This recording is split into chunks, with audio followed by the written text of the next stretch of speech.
good evening, good morning, good afternoon. Welcome again to another evening session with me, your host, Pixel Broadside, otherwise known as Opinion Victoria. We are continuing with our Let's Read of Adele Wiseman's The Sacrifice from the Northern Lights anthology of Canadian fiction. So please find somewhere comfortable, lean back, dim the lights, maybe prepare for yourselves a nice warm cup of tea and relax as we continue with Northern Lights and start with chapter 4.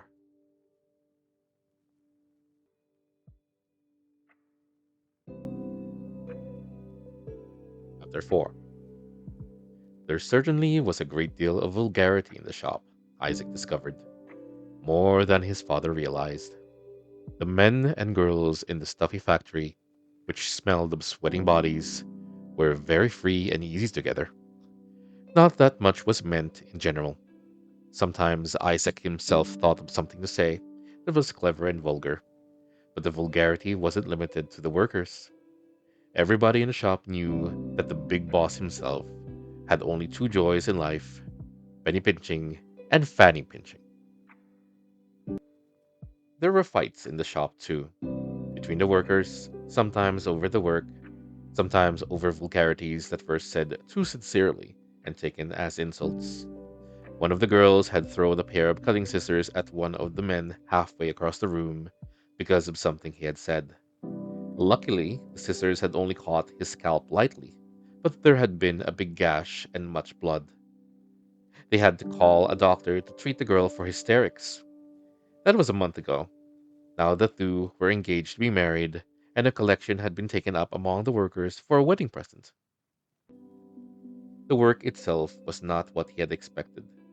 It was not as in the old country. There, when you learned a trade, you learned it all. A tailor was a tailor, from the first snip of the scissors to the last button. Here he couldn't call himself a tailor. If he could have made a pair of pants, a jacket, it would have been something. Out of his hands, something whole. But from the first day when he had sat down at the machine, months ago, to the present, he was in pockets. Sometimes, for a variation, it was belt facings, but mostly pockets. Isaac had a fantasy that occurred to him during those months when the pockets had sped at an increasing tempo from his machine. Someday I'll stand before God and he'll say to me, "What can you do to get into heaven?" And I'll say to him, "God, I can make you a pair of pockets." And he'll say, "I'm sorry, I'm a working man. I have no time to keep my hands in my pockets." There were many thoughts that went through Isaac's mind as he worked. They came as drawn out by the loud, whirring machine. Sometimes they set him smiling and chuckling to himself, or else they were warm and promising, and he'd glance up from his work, blushing. Then there were the gloomy thoughts that so often settled over him, those that went beyond laughter and love, and that stopped and hovered over the uncertainty of life. Of late, he had taken to reading more and more books from the English library. That was something that his father approved of. Books were to make something fine of him, an educated man. The Hebrew and the Yiddish books weren't enough. They dealt with past things, old solutions. Perhaps these books could answer the questions about his life, about people, the questions that sorely needed answering. But the books, though they pulled him further and further into themselves, brought him no closer to certainties. Neither, when he turned from them to his life, was there any certainty. What new friend could yield him an answer to his unvoiced question? You, are you good or bad? What action could answer definitely to the demand, are you right or wrong? Good and bad, right and wrong, had been connected with childhood. When he had been a child last, reluctantly Isaac remembered Nikolai Korodin and his wife Manya. In the middle of the night, his father had knocked on the back door. The dogs had not barked at them when they entered the yard because they knew his father and the scraps of meat from the butcher shop too well. Without a word, Manya in her long nightdress and her cap, had led them in the darkness to the root cellar. She had let them in and closed the door behind them. Ah, but she had looked funny. In the cellar, he had had long spasms of helpless laughter that exploded from between his clenched teeth and ran out of his eyes. His parents had thought that it was fear and hysterics. Perhaps it had been, a little bit. The cellar was blacker than night because it was closed and the night is open. It was stuffy and cramped, and there was little air, but vegetable smell and earth. Not until much later did Nikolai bring water and bread. It was such a long time to be in the darkness. There had been only the feel of his father and mother to protect him from all the shapes he sensed. There were moments where the fear had made him feel as though he were suffocating, unable to catch his breath, and had put stitches in his heart. The air had grown worse and worse, as though they were being buried deeper and deeper. Always there had been the double hope and fear, the hope that Nikolai would come at last and open the door, perhaps to bring food, or just to get some vegetables. Carrots, Isaac had prayed. Let them want carrots. Then, when he imagined that noises approach, there was a sudden, stifling fear that it would be someone else, some monster come for them. As the time crept by, another fear gradually grew into him. What if Nikolai and Manya would never let them go? What if they intended to keep them locked in here forever? Nikolai or his wife came to them only in the night. The neighbors must not know. When he opened the door, Isaac strained past him to see if there were really stars left, to catch a glimpse of something, any shapeless thing in the yard to try to focus his eyes on. He took great, rasping breaths of air that filled his lungs to the coughing point. Then Nikolai sushed him, and he felt his father's hand grip tightly in his own. But it was so good. On the fourth morning, the door was wrenched open. It's safe now. Get out quickly. He crawled from the cellar, unable to move quickly, although Nikolai urged him on. What a cramp his body was. How his eyes ached, unbearable shooting pains from the sudden light. How dazed, yet how good he felt. It was safe now, Nikolai had said. How good Nikolai was, in spite of his gruffness, and the rough haste with which he had helped to pull them out of the cellar. As he walked along the lane, a little behind his father, who was cautiously advancing, he had to keep pressing his fists in his eyes to ease the hurt. But he thought of Nikolai and Manya, of how different they were from the others. Even after he had seen what awaited for them in the square, after all of the terrible events that had unfolded themselves, he had remembered Nikolai and Manya. At least they were good. He had clung to the idea. Why were they good? What was it that made them different? On the street, they looked no different. Nikolai was a surly peasant. They weren't half as friendly as Mikhail Biplovsky, who, everybody said, had led the Cossacks to the grocery store. Yet there it was. The thought of them remained like a streak of light in the darkness. In the darkness. In the middle of the night, he had wakened and crept to the door of the living room, where his parents sat mourning on the floor by the bodies of his brothers. He did not want to go in to where his brothers, who had lain beside him, lay. But he was a man too, and this was his place. And besides, he did not want to stay in his room by himself with the broken furniture and the torn pictures and the walls that had also been mutilated in the search for plunder. He had crept into the living room and sat down on the floor beside his father. As he watched, his eyes swollen and heavy, he caught his brother's breathing once or twice under the heavy velvet cloth. Aha, he thought, fooling me, pretending. Before he fell asleep against his father's shoulders, he smiled at the sheets. Soon they would throw them off.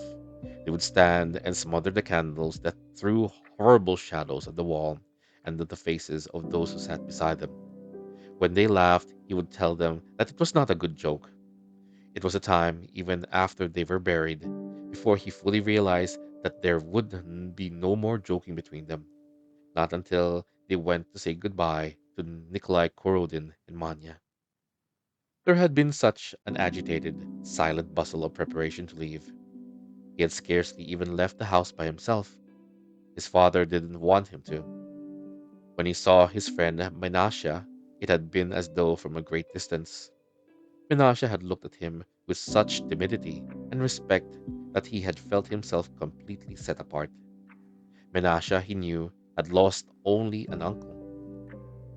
Only once did he and Menasha get together again as of old, in Menasha's backyard. Menasha, to say something, had suddenly said a swear word. Isaac followed suit with another, and together they solemnly called forth every curse that they knew to fall on the heads of their enemies. It surprised them how many oaths they knew, and how easily they could say the ones they had always known, but had never dared use before. But they dared now, so long as they didn't shout loudly enough to bring out Menashe's mother, who would have indignantly put an end to their cursing with a sharp flow of oaths of her own, because she didn't want her son to grow up a grobion, a vulgarian. They were both safe. They stood there, facing each other, standing with their legs apart, as though to brace themselves against the shock of the world would have at their words, and heaved their mighty oaths. The sound of their own words had a heady effect on them. Excited, they repeated themselves, elaborating their curses until it became a sort of contest between them. Finally, his ingenuity exhausted, Isaac burst into indignant sobs.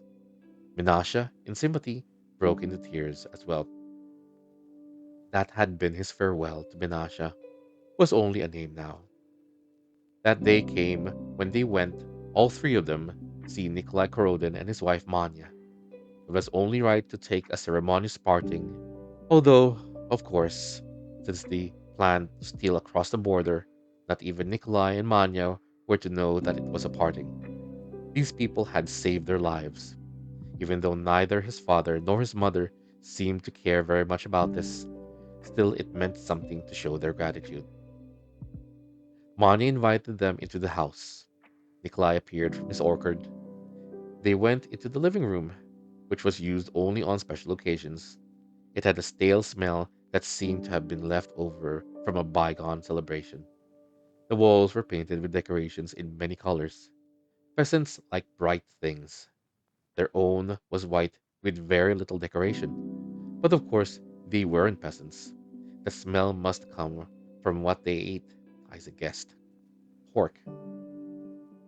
Isaac wondered if Nikolai and Manya understood that they were there to thank them, that the large slab of cow that his father had brought with them was a thank offering.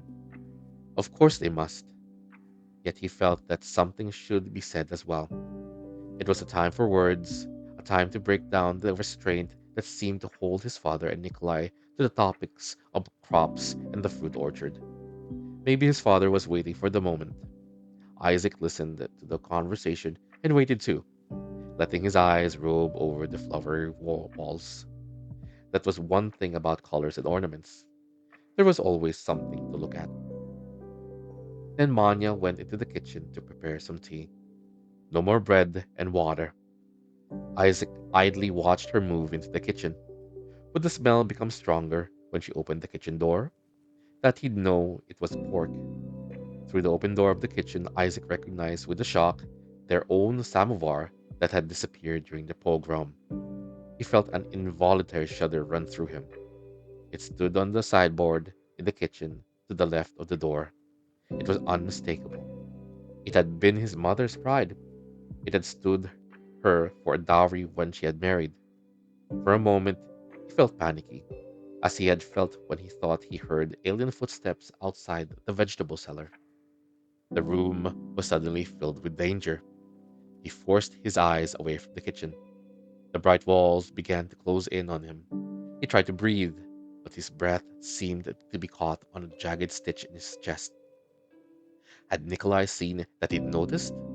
He turned his head slowly around and glanced sideways at his father, who was listening to Nikolai. He saw in Abraham's eyes that he too had seen, but Nikolai was concentrating on the slow rattling of his own words, punctuating them with a flat forefinger on the table.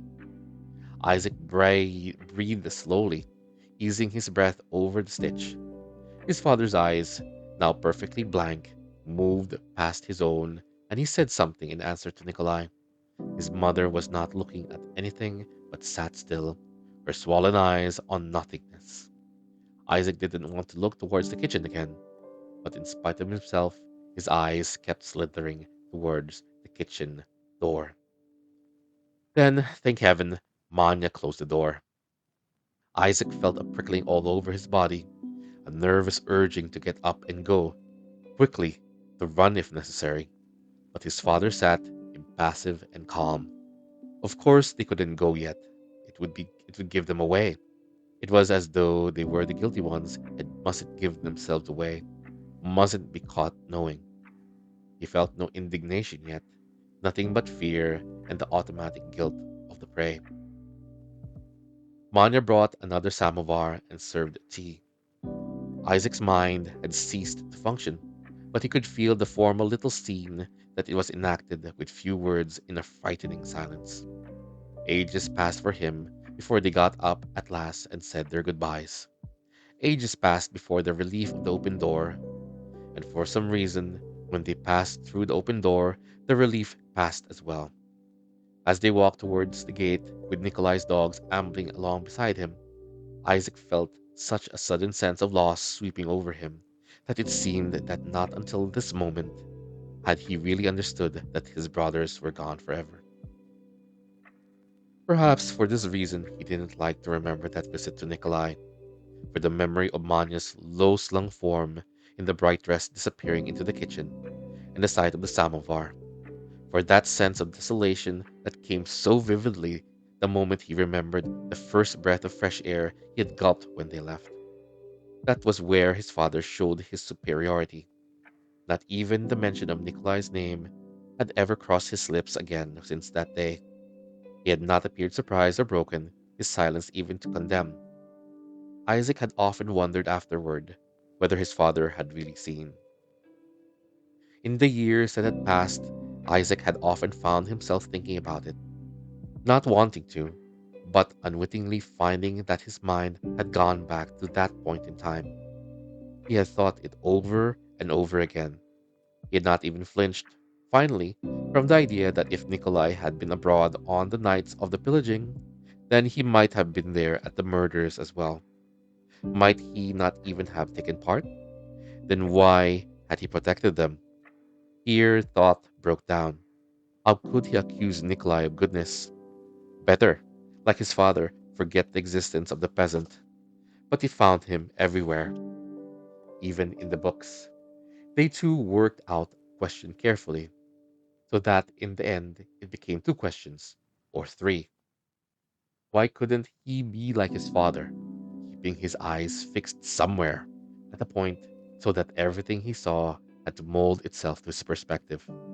Instead, his eyes wavered from point to point, and nothing remained fixed under his stare, but moving, changed, and revealed itself as something new. Even when he looked into himself, his own motives, the things he thought, and the things he professed, he could see a thousand hidden sins. Thank goodness that they didn't know what he was really like, his parents, what a sickly son had been saved for them. But he had been saved. That fact remained. He was alive.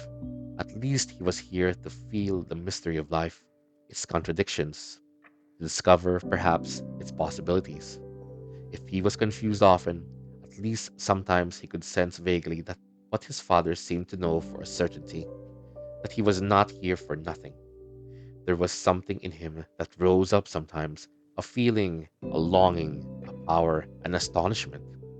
Was this what his father knew?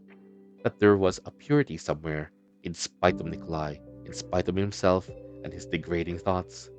There was something in life itself that his father had drawn him back to, that waited for him. He must go on from there.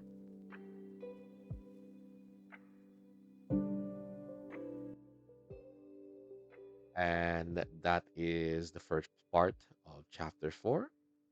And that covered a little past the start of page 53 and around the middle of page 58. So that's pretty much it for tonight. I hope that you liked my reading. I do think that I'm getting better at it. And I hope to see you again, hopefully next week. Same time, same channel. Now, if you liked what you've heard, please leave a like and a subscribe. It will help with the growth of the channel. And if you're feeling tickled, you can also support me over at my very old Patreon. Because honestly, I probably need a better computer for this. In any case, again, this is your host, Pixel Broadside, otherwise known as a Pinoy in Victoria. You take care of yourselves, and I hope to see you again next time. Good night.